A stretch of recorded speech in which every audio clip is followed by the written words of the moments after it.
Anger, just like every other emotion and just like every other feeling, serves a purpose. And when you can understand what the purpose and the function of that anger is, you don't have to be afraid of it anymore. And then you can do something about it. It washes over you like a huge wave. It comes in and it hits you. And when you're in the thick of the wave, you black out. You have no orientation of where you are, who you are, what's going on. And after it's over, you're fearful. You're fearful of yourself. You're fearful of it coming again. And you feel like you had no control. So now you fear yourself. But the thing is, fear, anger, rage, all of those emotions serve a vital function in our life. The question is, do you know what that vital function is? And what do you do about it when it comes? How do you not become afraid of yourself? That's what this episode gets into. Hey, everybody, what is going on? It's Bianca. Welcome back, Evolvers. It's Emilia. Okay, so we're here. We're talking about it. Let's get angry together. No, I'm just kidding.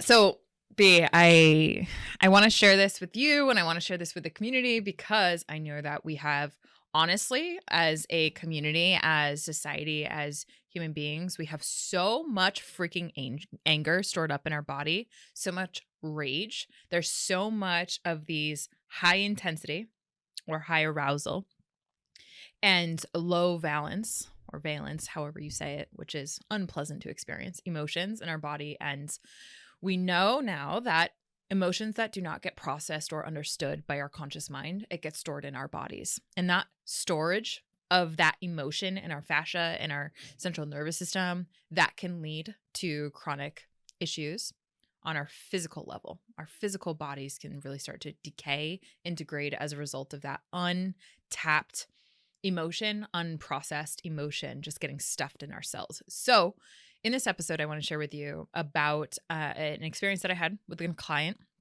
and obviously keeping it anonymous. I also want to make sure that anyone that's joining this episode, when you first see Bianca and I want to ask you, like, do you think that we are angry people? Like in your head, do you really like, those are some angry chicks? Because I don't know. I feel like in the last couple of episodes, we've come out edgy. And B, true or false, we've gotten some feedback from the community, which has been brilliant and lovely. But it's like, damn, you guys had that in you? I didn't realize that. It's like, oh, yeah. You want to know what's funny? My entire life, every person who's ever met me, they're like, I thought you were a bitch when I first met you because of your RBF, or like they've used very harsher words that I'm not going to use on this podcast. But that actually has been a description that I've had for most of my life. People did think I was a very angry person. Yeah. Well, I mean, you didn't get that, but I did. We're going to talk about it. I didn't get that as much. I think a lot of people, when they meet me, because I'm like such a bubbly, like, I'm just a lover. And I also got some like mean punches behind me, you know, because I feel when you're someone who feels so much, and you and I both resonate with this, when you're someone who feels so much and you're a highly sensitive person or you're very empathetic, you feel so much, and there's the soft underbelly to that, to where you feel very deeply. And it's not just the high emotions, the ones that are lovely and pleasant to experience. We feel very deeply those unpleasant high arousal and low arousal emotions. And so anger, rage, those are two emotions that I don't feel like get the spotlight enough, because people don't like, they feel uncontrollable and they don't feel like happy and exciting to talk about. Well, I think people also have a lot of shame around the things that they do when they feel those emotions. Because to what you said in the beginning, we feel out of control, quote unquote, when those come up. And it's like, I went into a blind rage. I blacked out. I don't know what I did. Yeah, exactly. So let's talk about that. And for anyone that's joining us in this conversation, permission to give yourself a connection, a highway to observe whatever anger has come up inside of you, whatever rage you might have, and to observe that so that you can name it. Maybe walk through it with us, what you can do about it, right? So B, I was on a client call, and this By the time this gets produced, it was a couple weeks ago. And girl, I'm telling you, when this client was coming in hot and heavy, fucking pissed. Like, hi, like how's the week been? Like, how has it been? Just kind of laying the groundwork and checking in. And she's like, Emilia, I'm fucking so mad right now. I'm so angry and just like coming off hot and heavy. And so like my mirror matching, I'm like, okay, that's totally cool. Like what's going on? What's going on? Let's talk about it. Right. Like not like calm down. Everything's going to be fine. It's like, no, like tell me where your rage, where your anger is taking you. Because honestly, one of the things that we'll get into is what the function of anger is and rage. And I like to share this language with my clients. Like that shit is sacred. When you are angry, when you are rageful, that is so sacred because your soul is telling you something is not right here. There was an injustice. There was something that went and was not okay with you. There was a boundary crossed. Right. There's a violation and it's not okay. And anger and rage and the sacredness of that is so palatable. And like you said, because there's shame around it, we're taught to suppress that and to stuff it. So when I have clients come in and show me their anger and show me their rage, I'm like celebrating that from the rooftop because of the fact that it is so sacred, because the lessons that are underneath that. And if you have someone that can create a safe space for your rage, for your anger, and you're not going to hurt yourself or hurt someone else, there are so many beautiful lessons. And she's like, Emilia, I'm fucking so angry right now. I'm like, all right, let's go. Let's get into that. Tell me about your rage, girl. And she tells me, and a lot of it had to do with how she's just been people pleasing up a storm and she's mad at herself, right? She's mad at herself. She's angry and she feels like she can't say no. And she's been giving away her time to all these people that are just not appreciative of her. And she's actually just like finally waking up and letting all of these things out where it's like, I don't have relationships that are reciprocal. I ask this one thing of this person and they make it a big deal. Like I would be there in a heartbeat and all these things, right? And so like boom, boom, boom, boom. I'm catching all these things that her internal parts are saying. She's overextended. She's overburdened. She's allowed herself more giving than she has receiving. And this has been a compound effect. So it's not even about this moment. It's about her getting clear and having the audacity to actually acknowledge the fact that she's been incapacitated or feeling like she is incapable of saying no that has allowed all this stuff. So what do? I'm like, yes, we're here. We're really right there with some of the things that we've been working on, girl. Now we see what we've been saying. And so I'm just like, writing some notes down, really like honoring her rage. And once she was heard, and I'm like, damn, that fucking sucks. Like, because it was what she was saying, not going to take any of that away from her. It sucked. It was brutal. And when you're in that position and you've been saying yes to everyone, and then all of a sudden you can't even meet some of your own goals or even come close to that, and you've been doing that for so long, I'm telling you, the rage that comes at yourself, the anger that comes at yourself for having let it gotten there in the first place. And then on top of that, how much you now see how so many people are willing to just take, not encourage any of your boundaries. Ooh, that is brutal. So, B. I know you and I have been there before. What'd you do? Essentially, after she started to like calm her central nervous system down and I matched her where she was at in terms of the arousal and then slowly walked her down into the calmness of her breath. And so she started to get regulated. And she's like, all of a sudden there's just silence. And a lot of people will feel like silence is really bad in a session or like that's very scary. We don't want to go near that. Even in conversations with friends, right? Especially when they've been like really activated. Silence is so powerful. So we held that silence together. And after probably 30 seconds, which if you're not comfortable with silence, it probably feels like years. But I heard her breathing starting to come down. She's like, damn, that felt good. Like, yeah, it did. Yeah, it did. Let's go. And she's like, God, I feel like I like never allow that stuff to come out. I'm like, yeah, you got a part, girl, that's been locking that shit up again and again and again.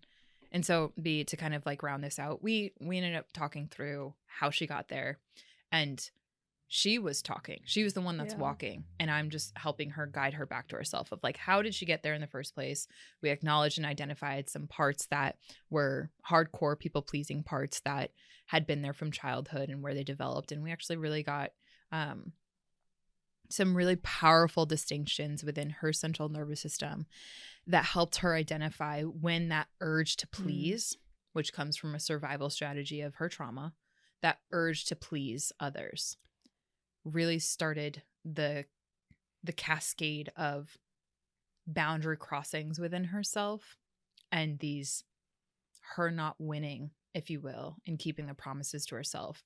It was always at the expense of her, and how that would just cascade. And then the end of the cascade would be this rage that was inside that she never really had a safe space to say no or acknowledge. And so deep down, we were able to recognize some of the hurt that was underneath. One of the things that she's shared back with me, she's like, Emilia, you know, when you said my sacred rage it's like the bodyguard and the protector of where I'm really hurt, that really landed for me. And so for everyone in this episode, I want us to really recognize how sacred that anger, that rage is. So B, you mentioned just before we got recording this, how in CBT, right, there's a very specific definition that is really helpful and helps people understand what is anger. We mentioned a little bit before, but I would love for you to kind of start going in a little bit there and then comment. And I know you have a lot of stuff around this. So could you share with us CBT wise? For anyone that's on simple audio, Bianca's cheesing real big. This girl's about to go in. Let's go. I have a very complicated relationship with anger because I've felt it my whole life, and it was one of the darkest parts of me that I was shamed for, and it caused a lot of pain for me and the things surrounding it. Anger in a CBT lens. For anyone interested, there's this really good book, and now I gotta find it. It's gonna take me a minute, so give me a second so I can find this book. While you do that, for anyone on video, I just tried to take a sip of my drink, and it literally just spilled all the way down the front of my shirt. So I hope, you know, if you want to go back and rewind and see that in real time, maybe slow-mo, that would be fun. Do you know the amount of times that I do that in sessions? I'll just spill on myself. I'm like, all right, that's cool. It's like, my goodness. You find the book? So there's this book called Cognitive Therapy and the Emotional Disorders. It's by Aaron Beck. It's not a hard read. And he talks about emotions from a CBT lens and ultimately the function that they serve. And then how do you help yourself to get out of those feelings, basically. And he defines anger as a violation of a belief, a moral standard, or a value that you hold. And so when you feel angry about something, it's because you believe that someone is either personally and intentionally attacking you. They're attacking a value, a boundary, or a belief that you have, and that then produces the feeling of anger because it feels like a direct hit on you and to you. I mentioned this a couple of episodes ago, and I'm starting to openly talk about this, and I'm glad that I started to, because I've actually had some people reach out and they were like, oh my God, like me too. Thanks for talking about it.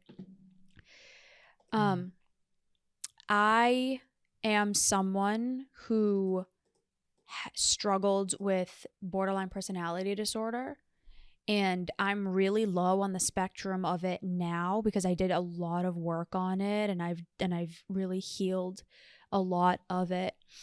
But when I was a kid, my symptoms were really bad because of the childhood that I had and the way that I internalized it and my reactions regarding it. And one of the things with borderline is relationship dysfunction and the reactions with that. So my reactions were very, very externalized, meaning I projected a lot. My feelings were out. They weren't in, I put them out. And one of the biggest...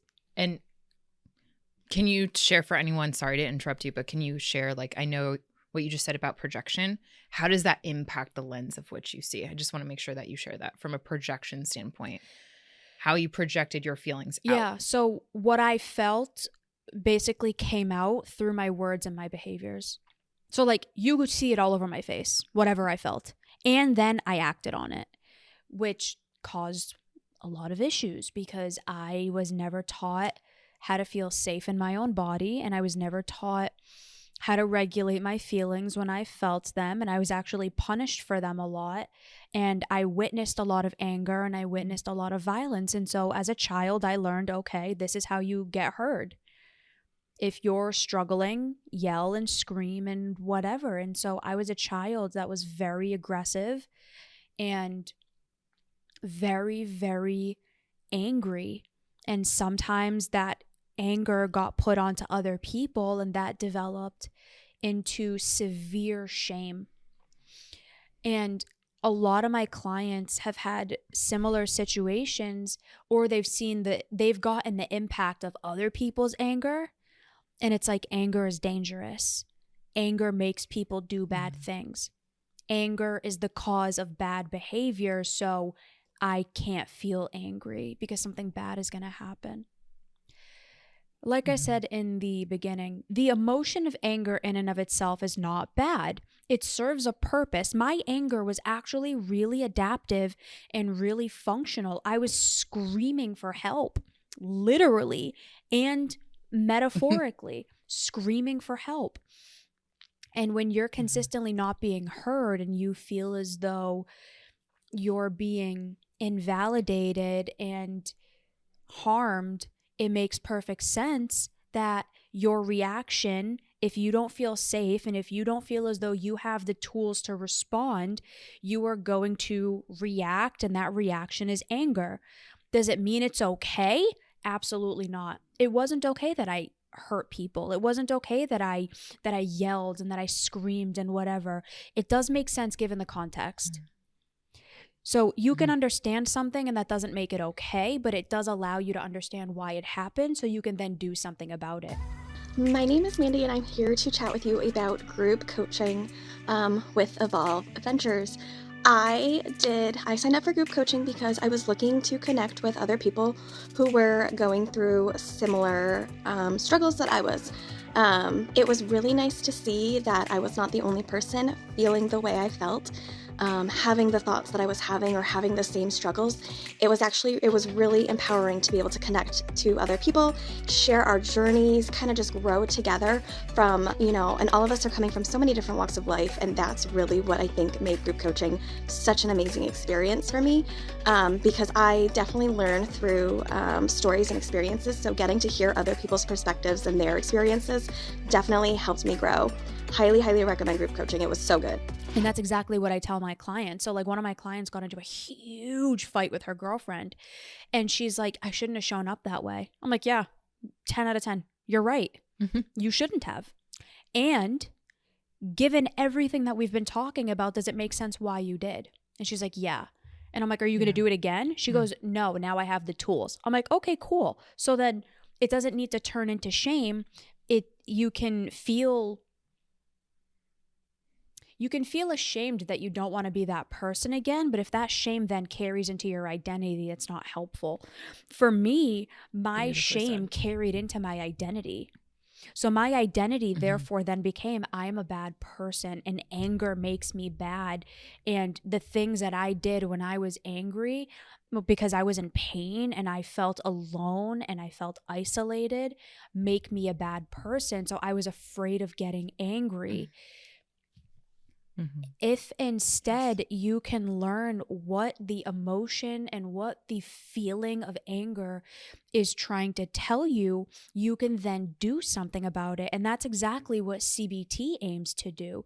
So what I did with that client, and I kind of just outlined here, is, okay, what was happening?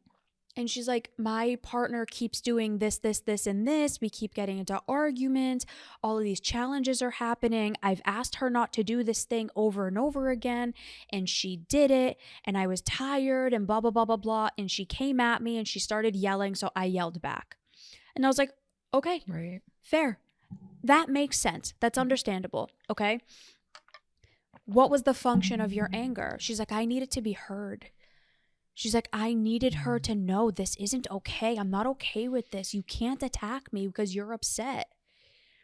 And I'm like, okay, given that context, does it make sense why you did what you did? She's like, yeah. I was like, okay, what could be a potential positive reframe or just a more adaptive reframe to this? And she was like, it's not okay that I yelled and that's outside of my own character. And I'm proud of myself for like trying to get my needs met and advocating for myself, even though I might not have done it in the best way. I was like, that's fucking awesome. Good for you. Now, how do we make sure that you don't do that again? And she's like, I'm going to walk out. Like, I'm just going to tell her. And I did. She's like, I literally told her, if you do that to me again, I'm literally walking out of the room. I was like, which is a hell boundary. yeah. Hell Beautiful. yeah. That's awesome. That's Any great. emotion, whether you're happy, whether you're sad, whether you're angry, whether you're excited, whether you're anxious, whether whatever, the emotion is telling a story. It's telling a story of an experience. If you're happy, something good is happening. If you're angry, you feel violated against something. If you're anxious, it's telling you that you're fearful about a potential future that feels unknown. If you're sad, it potentially means that you're experiencing some sense of like loss or despair or emptiness or whatever. The emotion is trying to tell you something. Now, your behavior based on that emotion is more likely what needs to be worked on and addressed. But if you're consistently just acting based on your emotions, then it's going to be this instantaneous reaction, which is why people are like, I literally blacked out. Yeah, because you've trained your nervous system to just react, to just go. That's where, to your point and what you had your client do, it's like, take a breath. Get into the habit. Puts those brain back on. Yeah. Get into the habit of regulating your nervous system. That way, when you're in a heightened experience, you've done it enough times to where you can practice it in that moment. Yeah. B, I really want to highlight, beautifully said. Thank you so much for that. Thank you. Because I have 3 fingers. This is something that I do with my anxiety brain always goes like, and it's like, oh, there's something. Like I started doing but like that this too. is a random thing that I always do. And it's like, this helps me memorize. So if you ever see me like holding up my hand, it's like helping me remember. It's That's yeah. funny. Okay. So 3 things. Number 1 that I really want to highlight and shout out for the people in the back is the function, right? The story, the signal. This is like the first thing, what you can do about your anger is recognizing. You and I both illuminated how much agency we really do have. And when we start to identify, I'm an angry person, or I'm a lazy person, or I'm a rageful person, or whatever, like we start to identify with our emotions, it fuses our sense of identity with the state that we have. And so bringing agency back to help recognize and give hope to this community that we have so much agency within our emotional state. That is the first thing, because emotions are signals. The question that you had is so powerful. What is the function of my anger? That first question, if we all ask ourselves that, what that literally is doing to our central nervous system is shifting us out of that activated fight, flight, freeze, or fawn state and into more of a curious state, which curiosity is more of a vagal, calm, ventral vagal type state instead of a dorsal collapse or an activation, which is so powerful. And why I mention that is because, again, your amygdala starts to change, or I'm sorry, not your amygdala, different parts of your brain that activate you when you're in quote unquote anger. Your blood flow starts to change when you ask yourself that question. What is the function of my anger right now? And that curiosity presence, curiosity with compassion, right? Just by asking that, there's compassion in that. It's not pathologizing yourself, which is the number 2 thing. When you shift into curiosity, there's inherently compassion embedded within that to some degree. I'm not saying it's like you're the most compassionate for yourself of what's going on there, right? But that second component allows you to alchemize the shame that usually has been induced by all of your past experiences, right? So when I get angry, I feel shame. Like that's a shame binder in and of itself. When I experience rage, I feel shameful, right? Because all of the past experiences. So the function that it serves, the signal of the emotion, the story that it's trying to share with us, we're recognizing that the shame doesn't dictate and fuse who we are, right? So we don't have to identify with that emotion. And then the third thing, I can't even remember by this point, but what I do know is that you highlighted how, I think it was the identity. It was the identity of fusing with your it was the blackout. You no longer, you're creating a little bit of space between that reaction or that impulse, if you will, and what you do about that. And that behavior, that agency, kind of rounding this all out, that agency that we access as a result of kind of taking what we said and really trying to apply it again and again and again, you start to develop a new identity. You start to develop a new story about yourself as a whole of, I am someone who is capable of having anger and having it be something that's life-giving. I remember I had a conversation with my sister at one point, and she was just starting to get into therapy. I was so excited and so eager, right? Love that for her. And I remember she was talking about something, and when she was starting to get a little bit escalated, she was talking about something, and I was just like, frick yeah, like, let's go. I love when people get that activation because it's so visceral. And she said, she's like, my anger is so like life-giving. I'm like, hell yeah, let's go. It really is. It's life-giving. When we learn the skill of having a compassionate self that's there, of recognizing there's a function. It's trying to tell us a story. That signal is there for a reason. That signal is not going to go away. It's just going to get stored. And it's get stores in our cells. And ultimately, like, I think it's connected to so much of us not turning towards ourselves.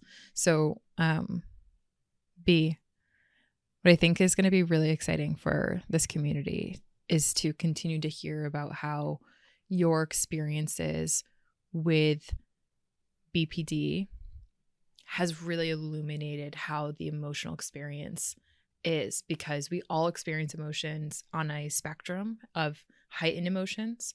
And your experience, what you've shared with us, is that it helps to give an even deeper window and insight into what so many people do experience and feel shame around. And so I'm excited for you to continue to talk about that. Thank you. I was on a podcast earlier. I was being interviewed on a podcast, and I was talking about that. And I was talking about the fact that, like, whether or not you have diagnosable quote unquote PTSD or a quote unquote diagnosis, we all experience, if anyone is curious, pull up the Diagnostic and Statistic Manual. You can literally look up, okay, what are the symptoms for this diagnosis? What are the symptoms for this diagnosis? Literally Google it if you don't have the DSM, which is like $150 book, so maybe don't go buy it. But you don't need it. But if you were to just Google the symptoms of all of these mental health diagnoses, they all look so fucking similar. It's not even funny. Why? Because it's a subset of experiences that are actually really normal in everyday life. But the difference is, what is the combination of symptoms? And then how much are you experiencing them, and how often and how frequently? Every single person I could diagnose with BPD. Every person I could diagnose with depression. I could diagnose almost anybody with PTSD. I could diagnose anyone with anxiety. I can diagnose anybody with narcissism. Why? Because we all have the symptoms. Every single one of us. When someone's like, they're a narcissist, I'm like, yeah, and so are you. Do you want me to show you how? I can literally show you how. At what stage in the development of your psychology did you not have any of these? Same. Why? When we're all children, are we all narcissists? Yeah. Because everything's about us. Like, some of us just don't grow out of that. But it's a subset of symptoms. It's a set of life experiences, and it's a set of symptoms that every single one of us have. It's just a matter of on what end of the spectrum are you on? Are you further on the spectrum, or are you closer to the end of the spectrum? Back in the day, I was really high on the spectrum. Not higher than other people, but it was pretty high. We all experience the same things. Who hasn't been so freaking angry they wanted to punch somebody in the face? Or they felt abandoned when somebody left them, or they felt insanely invalidated by somebody else. These are all BPD symptoms, but we've all experienced it. So do we all have BPD? Maybe, maybe not. But that doesn't matter. What matters is whether or not you have a diagnosis or not, we've all had these experiences. And if we can stop stigmatizing them and stop shaming people for them, and just understanding we all have it. It's just at what time, in what way, how does it come up, what triggers it, how much, how often, how frequently, how intense. That's how we can help each other and help ourselves to reduce it, to reduce its frequency, reduce the intensity, and to feel more grounded and safe so that we don't use those.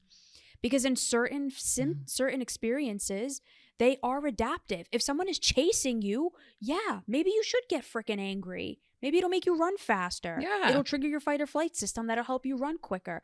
In that setting, it's adaptive. If your toddler is screaming, maybe that's not the best time.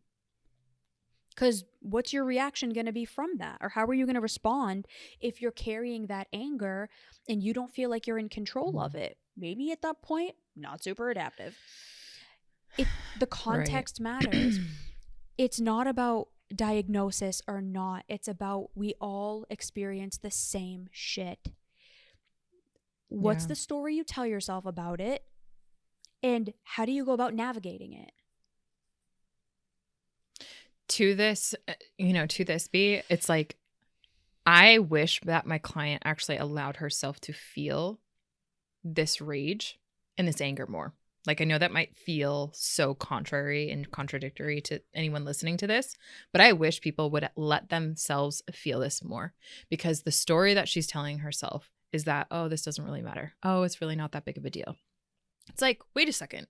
So you're telling me you're saying yes to all of these social activities when you literally only have so much time in the week after you're done with your work, and you have these goals around health and fitness, around your relationship, around your dreams and wealth building, but it's okay and it's not that big of a deal that your friend asks you every single weekend to go to this brunch, to do this, to do that, and you say it's okay because you're fearful of actually feeling that emotion of rage, which is telling you that it's not okay and that you're not actually interested and you don't want to hang out with them and you'd rather focus on your goals and these health things matter way more to you, right?